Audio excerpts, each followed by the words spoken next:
물티슈로 닦으면 더 깨끗해진다고 믿으셨죠.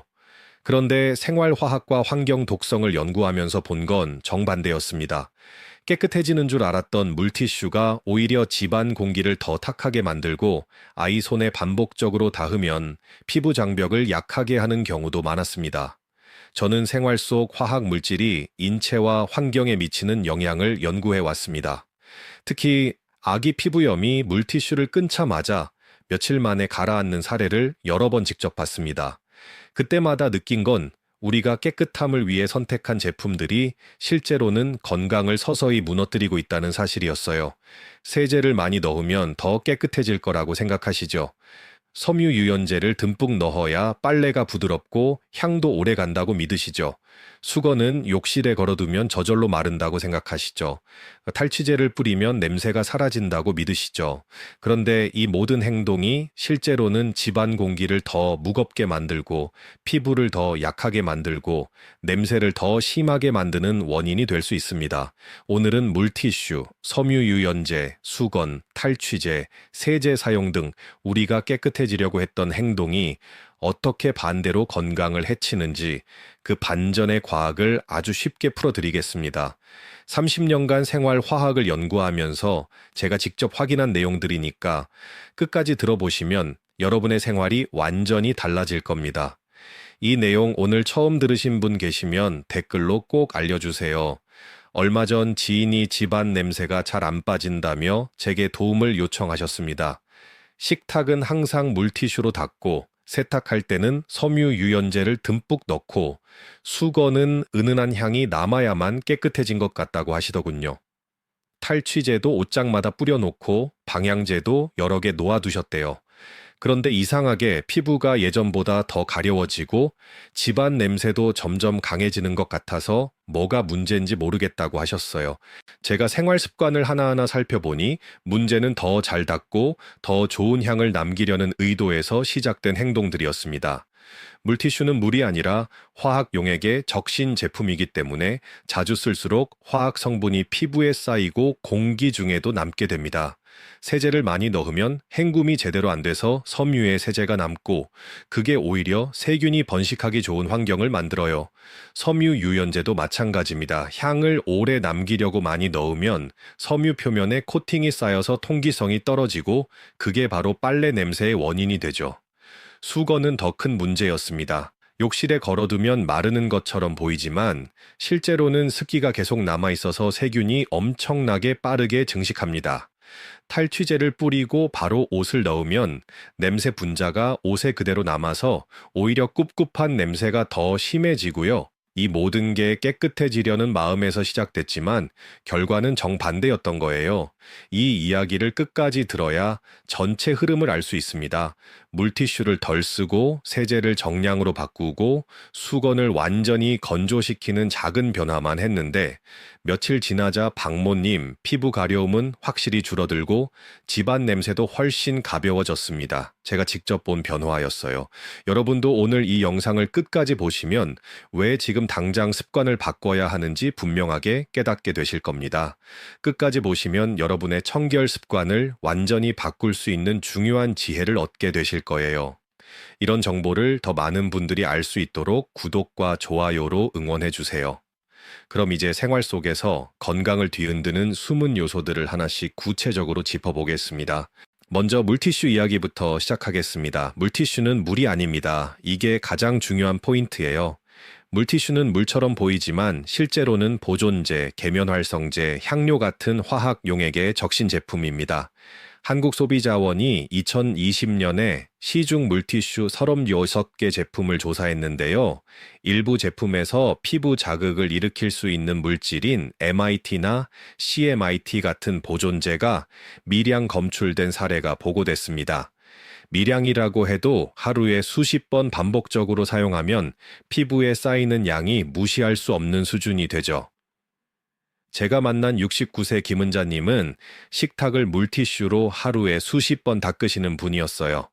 식사 전후로 닦고 간식 먹을 때도 닦고 뭔가 흘리면 또 닦고 그런데 손이 점점 더 거칠어지고 갈라지는 느낌이 든다고 하셨어요.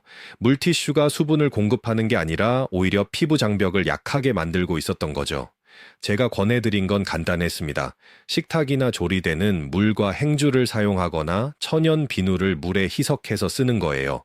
이렇게만 바꿔도 피부 자극은 확 줄어듭니다. 여기서 주의할 점은 물티슈는 외출할 때 임시로 사용하는 용도일 뿐이라는 겁니다. 집에서 상시적으로 사용하는 습관은 피해야 해요. 여러분은 하루에 물티슈 몇 장 정도 쓰고 계시나요? 한번 세어보시면 깜짝 놀라실 거예요. 다음은 세제 이야기입니다. 세제를 많이 넣을수록 더 깨끗해진다는 믿음은 완전한 오해입니다. 오히려 반대예요. 세제를 과다하게 넣으면 헹굼 과정에서 완전히 제거되지 않고 섬유에 남게 됩니다. 미국 환경청 EPA에서 발표한 자료를 보면 세제가 과량 사용될 경우 섬유에 남아서 오히려 세균이 증식하기 좋은 환경을 만들 수 있다고 나와 있어요. 세제 자체가 영양분이 되는 건 아니지만 세제 잔여물이 습기를 머금고 있으면 세균이 번식하기 쉬운 조건이 갖춰지는 거죠. 62세 장호준님은 빨래에서 냄새를 없애려고 세제를 정량의 2배씩 넣으셨대요. 그런데 빨래에서 오히려 군내가 나기 시작했어요. 세제가 너무 많으니까 헹굼이 제대로 안 되고 그 잔여물이 세균 번식의 온상이 된 거죠. 제가 알려드린 방법은 세탁기 용량 대비 세제 정량을 정확히 지키는 것, 그게 전부였습니다. 특히 드럼 세탁기는 물 사용량이 적기 때문에 세제를 과량 사용하면 더욱 잔여물이 남기 쉬워요. 여기서 주의하실 점은 세제를 여러 종류 섞어 쓰면 효과가 상쇄될 수 있다는 겁니다. 단일 제품만 정량으로 사용하는 게 가장 좋아요. 혹시 정량보다 더 넣어야 속이 시원했던 적 있으신가요? 그건 착각이었을 가능성이 큽니다. 세 번째는 섬유 유연제입니다. 섬유 유연제는 섬유 표면에 얇은 코팅층을 형성하는 제품이에요. 그래서 부드러운 느낌이 나는 거죠. 그런데 이 코팅이 문제가 됩니다. 미국 국립보건원 NIH 자료를 보면 섬유에 코팅이 생기면 통기성이 떨어져서 세균이 번식하기 쉬운 환경이 만들어질 수 있다고 나와 있어요. 공기가 통하지 않으니까 습기가 빠지지 않고 그게 바로 냄새의 원인이 되는 거죠. 70세 박영수님은 향을 오래 남기고 싶어서 섬유 유연제를 많이 쓰셨는데 오히려 빨래에서 퀴퀴한 냄새가 난다고 하셨어요. 향은 강하게 나는데 그 밑에서 묘한 냄새가 올라오는 느낌이라고 하시더라고요. 그게 바로 코팅층 때문에 생긴 세균 번식의 결과였습니다. 제가 권해드린 건 섬유 유연제를 정량만 사용하고 특히 기능성 운동복이나 수건에는 절대 사용하지 말라는 거였어요. 수건에 섬유 유연제를 쓰면 물을 흡수하는 기능 자체가 떨어지거든요. 여기서 기억하셔야 할 건 섬유 유연제는 옷을 부드럽게 할 뿐 세균을 제거하는 기능은 전혀 없다는 겁니다. 여러분은 섬유 유연제 향이 강해야 깨끗한 기분이 드시나요? 그건 착각일 수 있어요. 네 번째는 수건 문제입니다. 수건은 젖은 채로 방치되면 24시간 이내에 세균이 수백 배로 증가합니다. 이게 과학적으로 입증된 사실이에요. 일본 위생미생물학회에서 진행한 연구를 보면 젖은 수건은 12시간만 지나도 세균수가 30배에서 50배까지 증가했다고 나와 있습니다. 하루만 지나면 수백 배예요. 수건을 코에 대보면 냄새가 나는 이유가 바로 이 세균 때문입니다. 67세 윤미정님은 욕실에 수건을 걸어두고 계속 사용하셨는데 집안 냄새의 원인을 도저히 찾을 수가 없다고 하셨어요. 탈취제도 뿌리고 방향제도 놓았는데 냄새가 계속 난다고요. 그런데 알고 보니 욕실에 걸린 수건이 주범이었습니다. 욕실은 습도가 높아서 수건이 제대로 마르지 않거든요. 겉으로는 마른 것 같아도 섬유 깊숙이는 습기가 남아 있어서 세균이 계속 증식하는 거죠. 제가 권해드린 방법은 수건을 사용한 후에 완전히 건조시키는 겁니다. 가능하면 건조기를 사용하거나 통풍이 잘 되는 장소에 펼쳐서 말리는 거예요.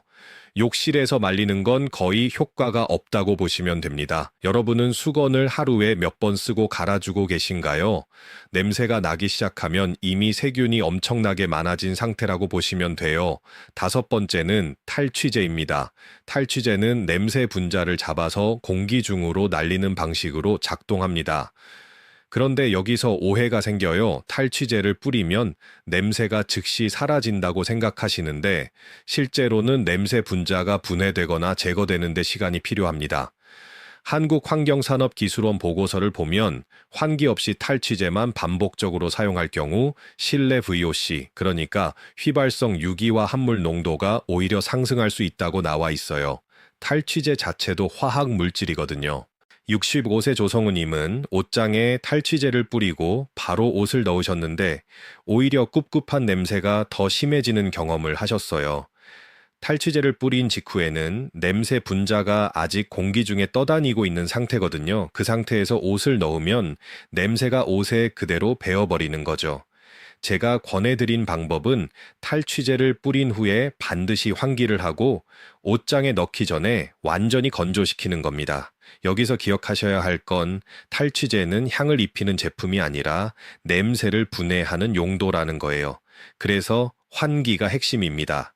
탈취제를 뿌린 뒤에 환기까지 챙기고 계신가요? 이거 하나만 바꿔도 효과가 완전히 달라집니다. 여섯 번째는 집안 냄새의 근본 원인인 환기 부족입니다. 실내 공기는 외부보다 오염도가 평균 2배에서 5배 높다고 알려져 있어요. 특히 겨울철이나 미세먼지가 많은 날에는 창문을 열기가 꺼려지잖아요. 그런데 세계보건기구 WHO에서 발표한 자료를 보면 실내 환기 부족이 노년층 호흡기 문제의 주요 원인 중 하나라고 나와 있습니다. 집안에서 요리하고 청소하고 세탁하면서 발생하는 화학 물질들이 환기 없이는 계속 축적되는 거예요. 74세 이만식님은 겨울철에 환기를 거의 안 하시면서 집안 냄새가 점점 심해졌다고 하셨어요. 난방비도 아깝고 추운 것도 싫어서 창문을 열지 않으셨는데 그게 오히려 공기질을 악화시킨 거죠. 제가 권해드린 방법은 하루에 3번, 한 번에 10분씩 양쪽 창문을 열어서 환기하는 겁니다. 짧은 시간이라도 양쪽을 열면 공기가 순환되면서 실내 오염 물질이 빠져나갑니다. 여기서 주의하실 점은 환기 없이 방향제만 사용하는 건 공기질을 더 악화시킬 수 있다는 겁니다. 방향제도 결국 화학 물질이거든요. 오늘 환기 몇 번 하셨나요? 창문 열기가 귀찮으시더라도 하루 3번만 시도해 보세요. 이제 이런 문제들을 어떻게 현실적으로 바꿀 수 있는지 더 구체적으로 확장해서 정리해 보겠습니다. 첫 번째 실천법은 물티슈 대신 2단계 청결 루틴을 만드는 겁니다. 물티슈 사용량을 줄이면 피부 자극 성분에 대한 노출이 줄어들 뿐만 아니라 미세 플라스틱 배출도 함께 감소합니다. 물티슈 한 장에도 미세 플라스틱 섬유가 포함되어 있거든요. 그게 배수구를 통해 바다로 흘러가서 환경 오염의 원인이 되기도 해요. 아기 피부나 입 주변에는 특히 물티슈 사용을 최소화해야 합니다. 아기 피부는 어른보다 훨씬 얇고 민감하거든요. 제가 권해드리는 2단계 루틴은 이겁니다. 외출할 때는 물티슈를 사용하되 집에서는 물과 행주를 사용하거나 미온수로 세척하는 거예요. 특히 식탁이나 조리대는 미온수에 적신 행주로 닦고 마른 행주로 한 번 더 닦아주면 물티슈보다 훨씬 깨끗해집니다. 행주는 매일 삶거나 햇빛에 말리면 세균 걱정도 없고요. 여러분은 물티슈를 가장 자주 사용하는 상황이 언제인가요? 그 상황을 한번 떠올려 보시고 대안을 찾아보세요. 두 번째는 빨래 냄새의 핵심인 세제 잔여를 제거하는 겁니다. 빨래 냄새의 대부분은 세제가 남아서 생기는 박테리아 증가 때문입니다. 세제 자체가 냄새를 내는 게 아니라 세제 잔여물이 습기를 머금고 있으면서 박테리아가 번식하는 환경을 만드는 거죠. 특히 드럼 세탁기는 물 사용량이 적어서 세제를 과다하게 넣으면 헹굼이 제대로 안 됩니다. 그래서 드럼 세탁기 사용하시는 분들은 더욱 주의하셔야 해요. 제가 권해드리는 방법은 세제를 정량의 반만 넣어도 충분히 세정된다는 걸 한번 시도해 보시는 겁니다. 처음에는 불안하실 수 있는데 막상 해보시면 빨래가 오히려 더 깨끗하고 냄새도 덜 난다는 걸 느끼실 거예요. 세제량을 줄이면 헹굼도 잘 되고 세제비도 절약되고 환경에도 좋고 일석삼조입니다. 세제량 줄여보신 적 있으신가요? 한 번만 시도해보시면 차이를 바로 느끼실 거예요. 세 번째는 섬유유연제를 향 제품이 아닌 코팅 제품으로 인식하는 겁니다. 많은 분들이 섬유유연제를 향을 남기는 제품으로 생각하시는데 실제로는 섬유 표면에 코팅층을 만들어서 부드러운 느낌을 주는 게 주된 기능이에요. 향은 부가적인 요소일 뿐이죠. 그래서 섬유유연제를 너무 많이 쓰면 코팅이 반복되면서 빨래의 통기성이 점점 떨어집니다. 공기가 통하지 않으니까 습기가 차고 그게 냄새로 이어지는 거예요. 제가 권해드리는 방법은 섬유유연제를 일주일에 한 번만 사용하거나 아예 수건이나 운동복에는 사용하지 않는 겁니다. 수건에 섬유 유연제를 쓰면 물을 잘 안 흡수하게 되거든요. 운동복도 마찬가지예요. 땀을 흡수하고 배출하는 기능성 섬유에 코팅이 생기면 그 기능이 떨어집니다. 향 없이도 부드러운 빨래를 원하셨던 적 있으신가요? 섬유 유연제를 줄이고 건조를 잘 시키면 충분히 가능합니다. 네 번째는 수건 관리의 황금 기준을 세우는 겁니다. 수건은 냄새, 세균, 습기, 이 세 가지가 동시에 발생하는 대표적인 섬유입니다. 그래서 수건 관리만 제대로 해도 집안 위생 수준이 확 올라가요. 가장 중요한 건 욕실에서 수건을 말리면 거의 마르지 않는다는 사실을 인정하는 겁니다. 욕실은 습도가 높아서 수건이 제대로 건조되지 않거든요. 겉은 마른 것 같아도 섬유 안쪽에는 습기가 계속 남아 있어요. 제가 권해드리는 방법은 수건을 하루에 한 번 사용한 후에 완전히 건조시키는 겁니다. 가능하면 건조기를 사용하시고 건조기가 없으시면 통풍이 잘 되는 베란다나 거실에 펼쳐서 말리세요. 그리고 수건은 2개월에서 3개월마다 새 것으로 교체하는 게 좋아요. 아무리 잘 관리해도 시간이 지나면 섬유가 상하고 세균이 축적되거든요. 지금 사용 중인 수건 얼마나 사용하셨나요? 한번 확인해 보세요. 다섯 번째는 탈취제를 뿌리는 순간이 아니라 말리는 과정이 중요하다는 걸 이해하는 겁니다. 냄새 분자는 건조 과정에서 가장 잘 제거됩니다. 습기가 있으면 냄새 분자가 다시 달라붙거든요. 그래서 탈취제를 뿌리고 바로 옷장이나 서랍에 넣으면 효과가 거의 없어요. 오히려 냄새가 옷에 배일 수도 있고요. 제가 권해드리는 방법은 탈취제를 뿌린 후에 최소 10분 동안 환기하거나 통풍이 잘 되는 곳에서 건조시키는 겁니다. 옷을 걸어두고 선풍기를 틀어주는 것도 좋은 방법이에요. 공기가 순환되면서 냄새 분자가 빠져나가거든요. 탈취 후에 바로 보관하신 적 없으신가요?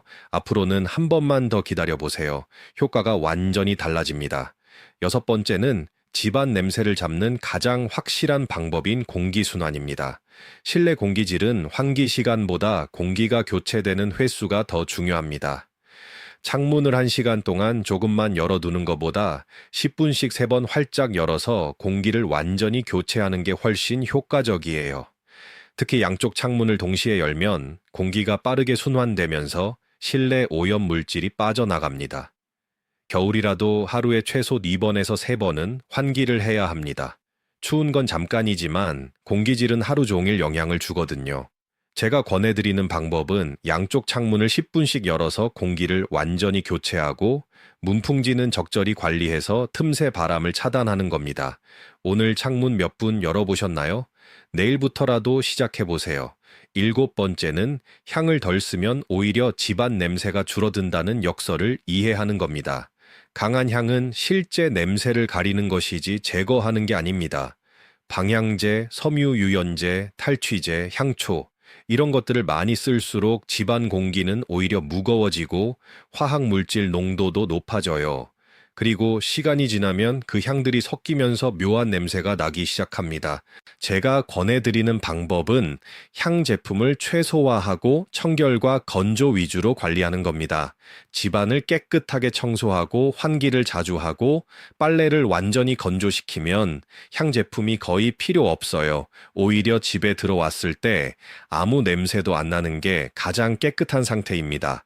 향이 강하면 더 깨끗하다고 느끼셨나요?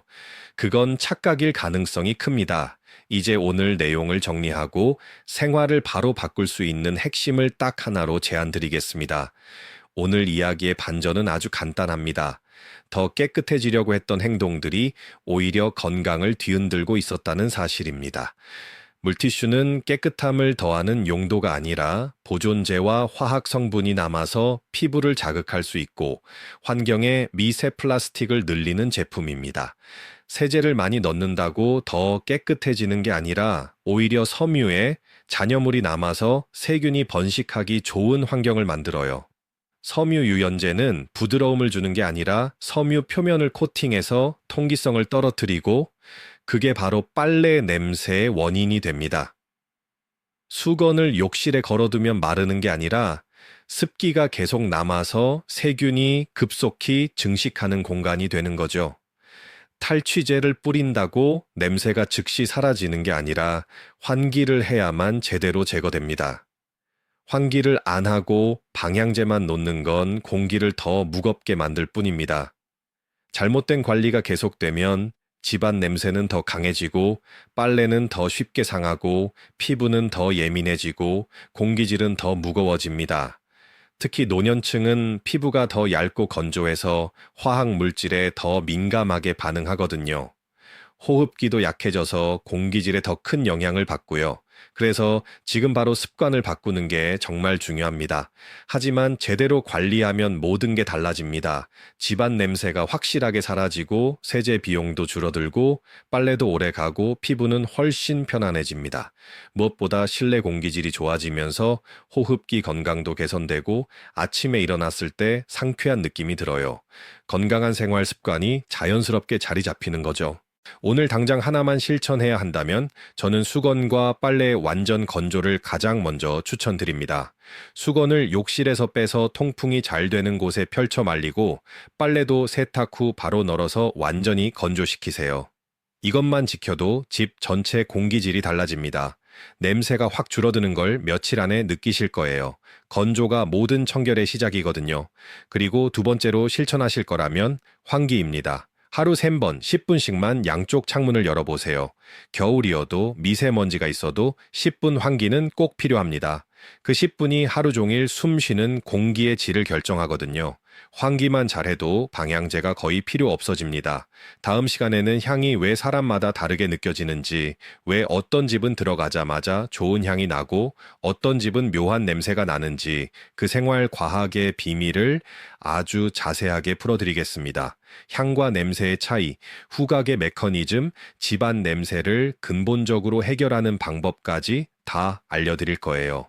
여러분은 오늘 내용 중에서 가장 놀라웠던 부분이 무엇인지, 그리고 지금 당장 바꿔보고 싶은 습관이 무엇인지 댓글로 꼭 남겨주세요. 여러분의 경험과 생각이 다른 분들에게도 큰 도움이 됩니다. 구독과 좋아요도 잊지 말아주시고요. 다음 영상에서 또 뵙겠습니다.